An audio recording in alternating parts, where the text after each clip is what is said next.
Grab your cap, your gown, and every tear you've ever swallowed, because this graduation is about to become the coronation the world never saw coming.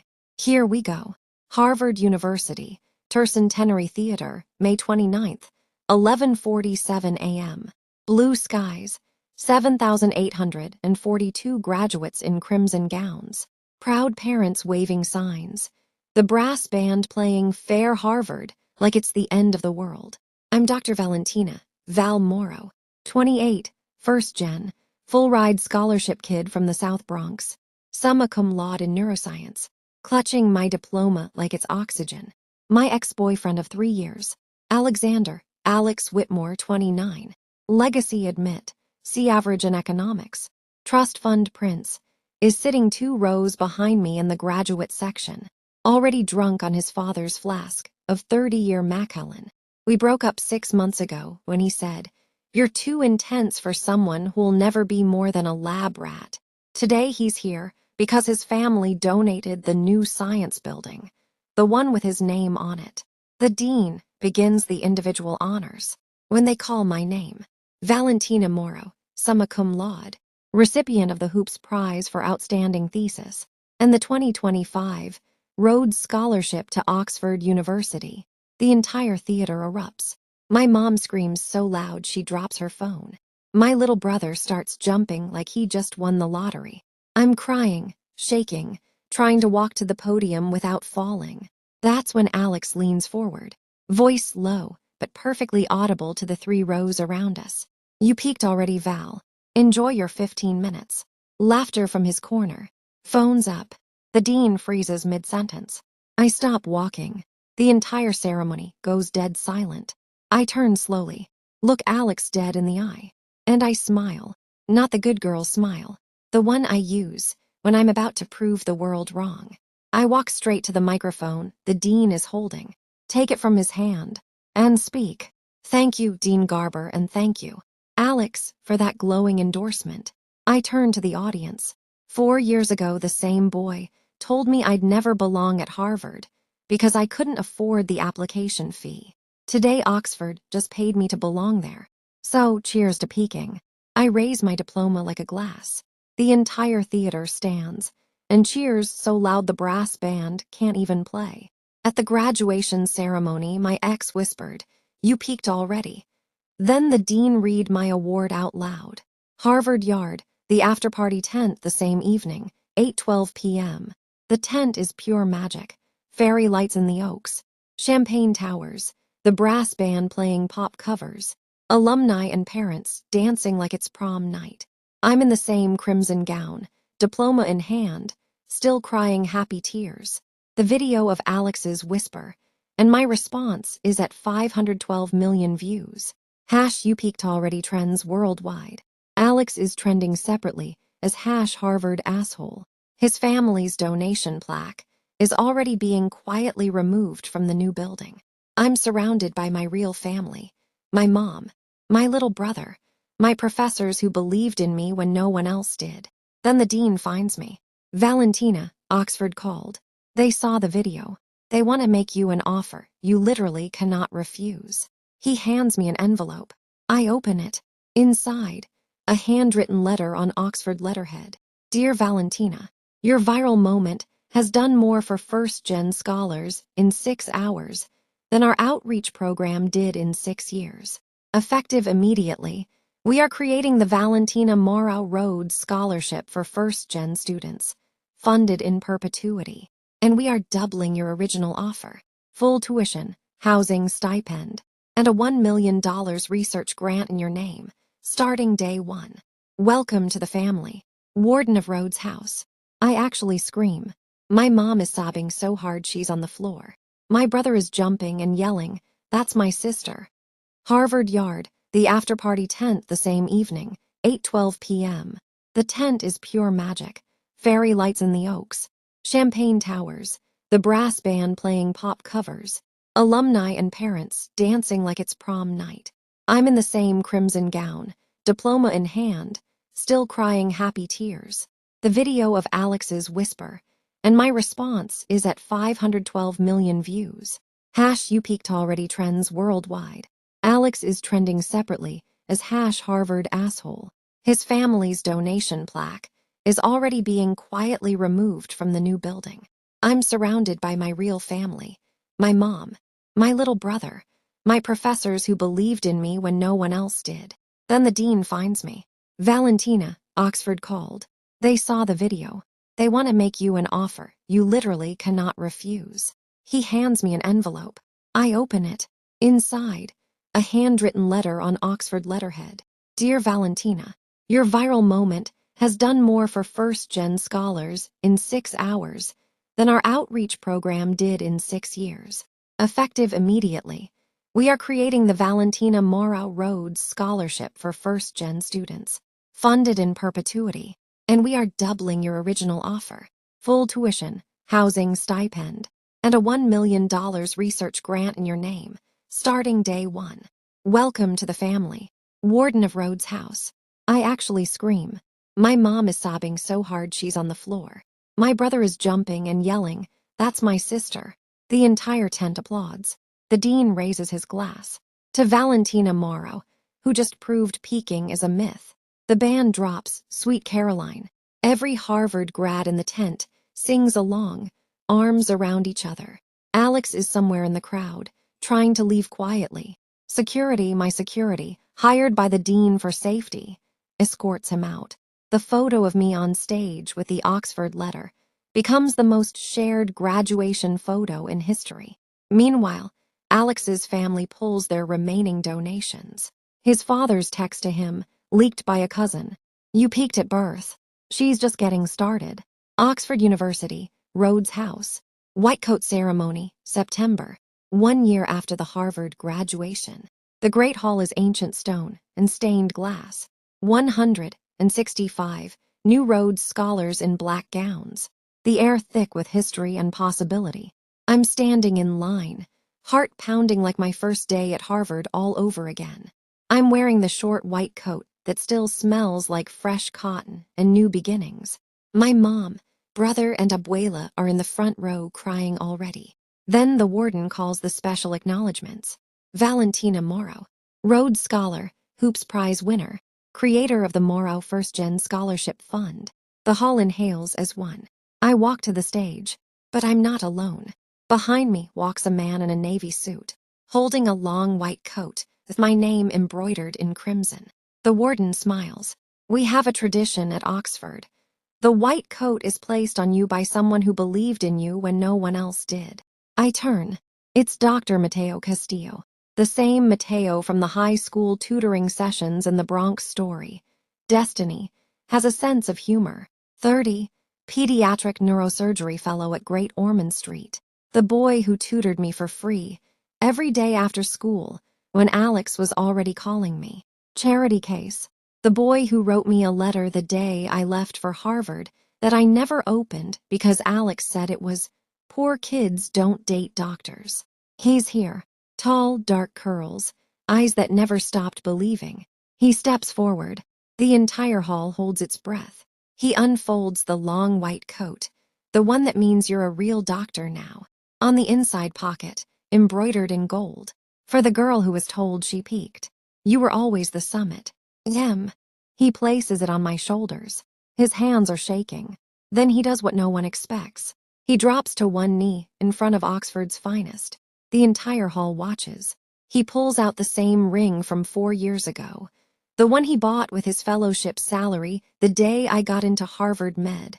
The one I never knew about. Valentina Morrow. I waited 4 years for you to become the doctor the world told you you couldn't be. I'm done waiting. Marry me. Not because you need me. Because I've needed you since the day you corrected my calculus homework in 12th grade. The hall loses its collective mind. My mom is on the floor sobbing. Abuela Rosa is yelling, she, at the top of her lungs. I don't let him finish. I drop to my knees with him on the Oxford stage. White coat pooling around us like surrender and triumph. Yes, 1,000 dissections, 1,000 nights, 1,000 times yes. We kiss while the entire Rhodes class of 2025 stands and cheers for 9 straight minutes. The video, in 16K because Oxford upgraded their cameras for the occasion. Breaks every record. #Oxford White Coat Proposal becomes the most viewed academic event in history. Alex watches from his new job selling used cars in Connecticut, living in his parents' basement. He sends one final text. Guess you didn't peek. I don't reply. I just change his contact name to Patient Zero, Lessons in Regret, and block forever. Oxford University, University Church of St. Mary the Virgin. 1 year after the white coat ceremony that broke the internet. The chapel is ancient stone and stained glass. The aisle lined with white roses and books from the Bodleian. Because this is a scholar wedding, not a regular one. The wedding is not in a ballroom. It is in the chapel, where Rhodes scholars have married for generations. Guests sit on oak pews. I walk the aisle barefoot in a gown made of white silk and crimson thread, symbolizing the Harvard gown I wore when he whispered I peeked. Mateo waits in black linen, barefoot like me, holding a single blue diamond ring. The officiant is the warden of Rhodes' house himself. Our vows.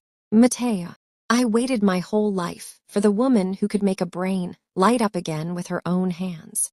Marry me, and let's spend every sunrise proving the world wrong together. Me.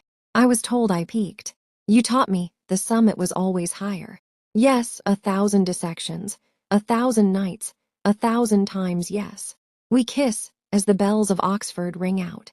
The guests throw confetti made from old thesis pages. The party lasts until dawn. The video, filmed by the chapel drone, hits 1.5 billion views. #Oxford Chapel vows trends for 30 days straight. 2 years later, the gates of the Morrow Pediatric Courage Center, Oxford. The foundation has launched. Morrow Pediatric Courage, for kids with neurological illnesses who need to learn no, is a complete sentence. The gates are new, glass with my initials in gold. At 4:47 a.m., security calls. Dr. Morrow Castillo, there's a man at the gate. He's on his knees. He won't leave. I walk out in my robe. Alex is there, 41, thin, wearing a cheap suit, knees in the gravel, holding a single white rose. He looks up. Val, I know I have no right. I saw the foundation launch. I sold my last asset, the $8,000 from my car. It's in this envelope. For the kids, I don't want anything. I just want them to have what I took from you. He holds out the envelope. I take it. Open it. Inside, $8,000 cash and a letter. I read one line. I said you peaked. You became the summit. I look at him for a long time. Then I kneel in the gravel with him. I take his hand. Stand up, Alex. He does, shaking. I hand the envelope to security. Deposit this into the foundation. Anonymous donor. Then I look at Alex. You don't get to kneel anymore. You get to volunteer at the foundation clinic every term. That's your penance. That's your redemption. He cries so hard he can't speak. I walk away. The gates close. Oxford, the Morrow Pediatric Courage Center. 5 years after the white coat ceremony that changed everything. The center is a masterpiece of glass and green. 500 beds. Every pediatric neurology specialty known to medicine. Free for any child who needs it, anywhere on earth. I'm 40, hair with the first silver threads from night calls, in a white linen dress that flows like the wind through the roses. Mateo is beside me, 42, still the man who makes my heart skip, like the first time he knelt on the Harvard stage. We're in the private villa overlooking the Thames, the one the university built for us after I saved the chancellor's grandson. The bedroom is open to the terrace, moonlight spilling in like liquid silver. I'm in labor. Our first child. Mateo holds my hand, counting contractions like he's counting beats in a symphony. The midwife, the best in Oxford, flown in from London, smiles. It's time. The birth is fast, fierce, perfect. A girl, 8 pounds 3 ounces, crying like she already knows the world is hers. We name her Vittoria Rosa Moro Valwa. Vittoria for victory. Rosa for my grandmother, who taught me to never peek. Mateo cries harder than I do. He wraps her in a tiny blanket embroidered with brain waves. Then he whispers to her, Welcome to the world, little one. Your mother turned a whisper into an empire. You get to grow up knowing you're never peaked. You're just getting started. 2 years later, the Foundation Harvest Festival. We call it Harvest of Minds. The foundation has grown. Moro Pediatric Courage now funds 300 children a year with neurological illnesses to experience harvest, to plant seeds, to feel alive. The festival is on the lawn. Hundreds of kids, families, doctors. Alex is there, volunteering as promised. He's sober, quiet, working the seed planting station with the kids. He's good with them, gentle, a little boy with epilepsy, the same one I would have operated on, has a seizure during the game. Alex is closest.